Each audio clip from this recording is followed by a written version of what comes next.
The light that has lighted the world is nothing short of a revelation, a towering emotional statement from George Harrison's 1973 masterpiece, Living in the Material World. More than just a song, it's a soul-bearing declaration. His answer to the scrutiny that came when unimaginable fame and fortune reshaped his life. Harrison turned that experience into something far greater. A sweeping meditation on change itself, presenting transformation not as a burden, but as the very heartbeat of existence. The immense triumph of all things must pass was so seismic that what followed was often unfairly overshadowed. Yet Living in the Material World stands tall in its own right. Unlike its grand, opulent predecessor, this record whispered with spiritual intensity.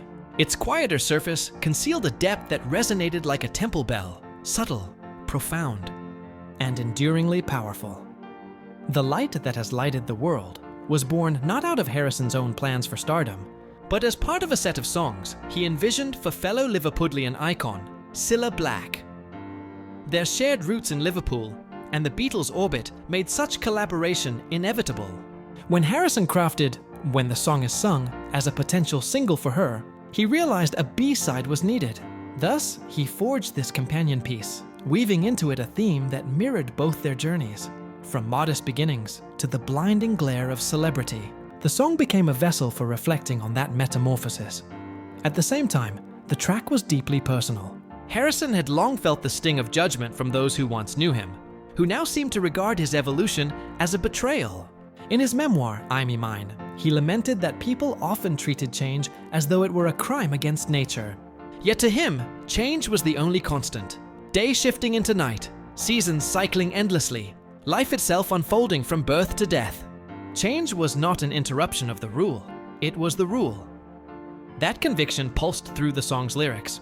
From the opening lines, Harrison set the tone by acknowledging whispers that he had changed.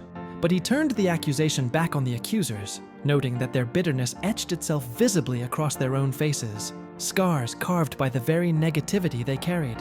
The song became not just a defense, but an indictment of those unable to let go of the past. In the second verse, he expanded the metaphor with devastating clarity. Those clinging to permanence were like prisoners at the bottom of a pit, trapped, stagnant, unable to grow. Their refusal to move forward was nothing less than a rebellion against the natural order itself. In stark contrast, Harrison embraced change as a gift. He voiced gratitude for those who lived joyfully and freely, for they represented the kind of luminous example he aspired to follow. In them, he glimpsed what he called the light that has lighted the world, a phrase that reverberated with cosmic weight, aligning his personal struggle with a universal truth. This wasn't just introspection, it was transcendence. Harrison elevated his personal trials into a spiritual doctrine, declaring that transformation was not only natural, but sacred. Change was not the enemy, it was the path to renewal. With the light that has lighted the world, George Harrison delivered one of his most quietly devastating statements.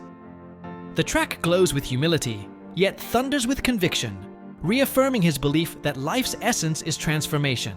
In doing so, he left behind not just a song, but a timeless message, that change is not to be feared, but to be embraced as the very light that illuminates the human journey.